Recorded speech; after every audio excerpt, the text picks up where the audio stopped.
कोई मुआवजा नहीं मिला।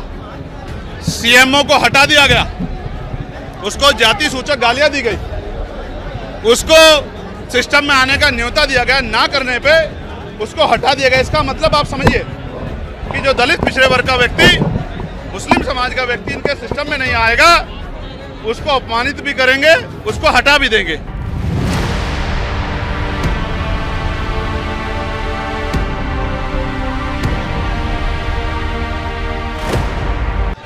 मुसलमानों पे बुलडोजर चल रहे हैं, उनके घरों को जमींदोज किया जा रहा है, उन पे गोलियां चल रही है, दलित पिछड़े वर्ग के लोगों को मार मार के लटकाया जा रहा है, उनकी बच्चों की अस्मतों पे भी हमला हो रहा है।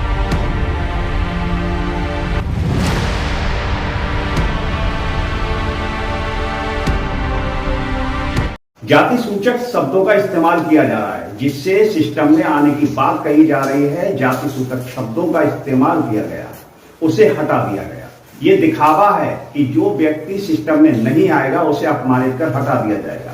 बहुजन समाज का अस्तित्व संकट में है, उनके अधिकारों को विभिन्न माध्यमों से खत्म किया जा रहा है। दलित पिछड़ों के साथ मुसलमानों पर भी अत्याचार हो रहा है और कहा कि 2027 के विधानसभा चुनाव से पहले उत्तर प्रदेश में गुंडा राज को खत्म करना होगा। ये शब्द है आजाद समाज पार्टी के मुखिया और सांसद चंद्रशेखर आजाद के। उन्होंने कानपुर में हुए डीएम और सीएमओ के विवाद को लेकर सरकार को घेरा।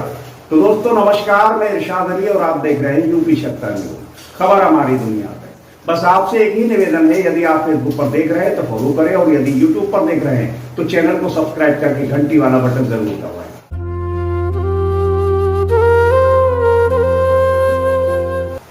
उत्तर प्रदेश के कानपुर में आजाद समाज पार्टी के प्रबुद्ध वर्ग सम्मेलन में भीम आर्मी के राष्ट्रीय अध्यक्ष और सांसद चंद्रशेखर आजाद ने उत्तर प्रदेश में दलित और पिछड़े वर्ग पर अत्याचार का आरोप लगाया।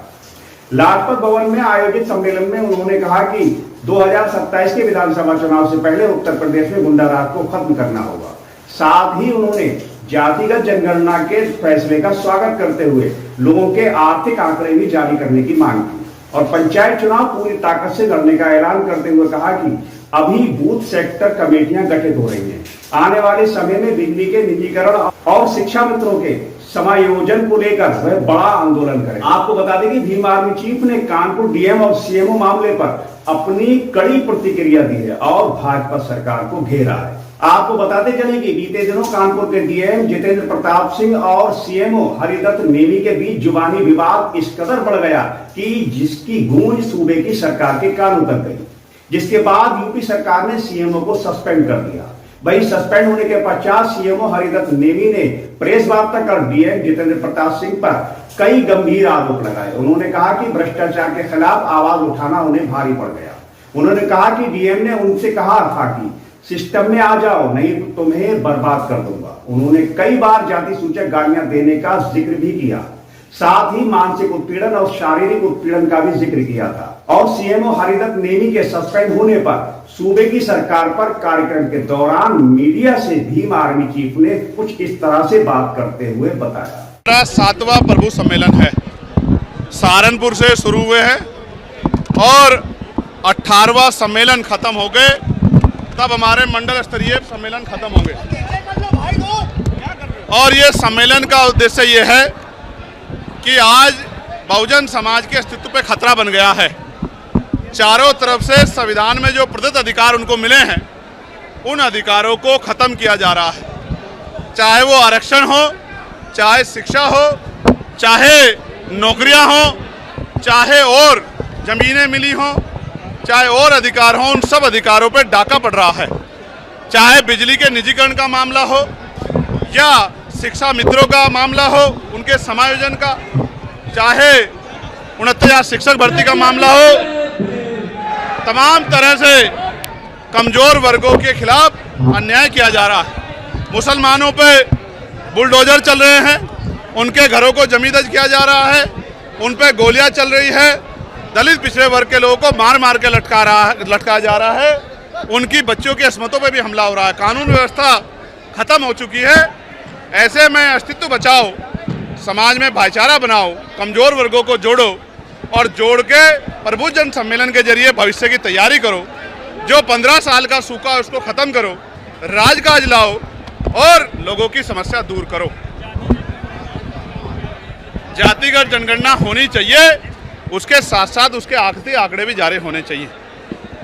सिर्फ गणना ही नहीं, किसके पास जमीन है, किसके पास रोजगार है, किसके पास इंडस्ट्री है, किसके पास पैसा है, किसके पास हेलीकॉप्टर है, किसके पास जहाज है, किसके पास 4 पहिया गाड़ी है, किसके पास 2 पहिया गाड़ी है, किस पे पक्का मकान है, किस पे दुकान है और कौन गरीबी में मर रहा है, ये सारी जानकारी सार्वजनिक होनी चाहिए।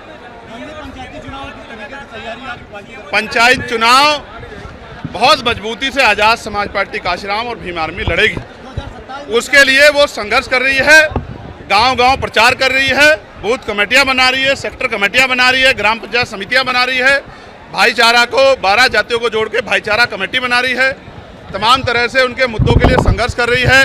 अभी बिजली के निजीकरण पे भी हम लोग और शिक्षा मित्रों के संविधान पे भी आंदोलन करेंगे। हम लगातार कोशिश कर रहे हैं कि आज़ाद समाज पार्टी तेजी से आगे बढ़े और उसके जरिए लोगों की समस्याओं का हल हो। 2027 के चुनाव से पहले जो गुंडा राज उत्तर प्रदेश में चल रहा है उसको खत्म करना होगा। जैसे आपने देखा 50 झुग्गियां जली, कोई मुआवजा नहीं मिला, सीएमओ को हटा दिया गया, उसको जाति सूचक गालियां दी गई, उसको सिस्टम में आने का न्योता दिया गया, ना करने पे उसको हटा दिया गया। इसका मतलब आप समझिए कि जो दलित पिछड़े वर्ग का व्यक्ति, मुस्लिम समाज का व्यक्ति इनके सिस्टम में नहीं आएगा, उसको अपमानित भी करेंगे, उसको हटा भी देंगे। ये आपके सामने हो रहा है, ये छिपा हुआ नहीं है। और जिस तरह से कौशाम्बी में सरकार ने गलत तरह से षड्यंत्र करके जिनकी बेटी के साथ अन्याय हुआ उन्हीं को आरोपी बना के उनके लिए लड़ने वालों को जेल में डाल दिया, ये भी पाल समाज के साथ जो अन्याय हो, ये भी किसी छिपा हुआ नहीं। इसलिए मैंने उस घटना की सीबीआई जांच की मांग की है। बहुत जल्द मैं उस परिवार से मिलने के लिए भी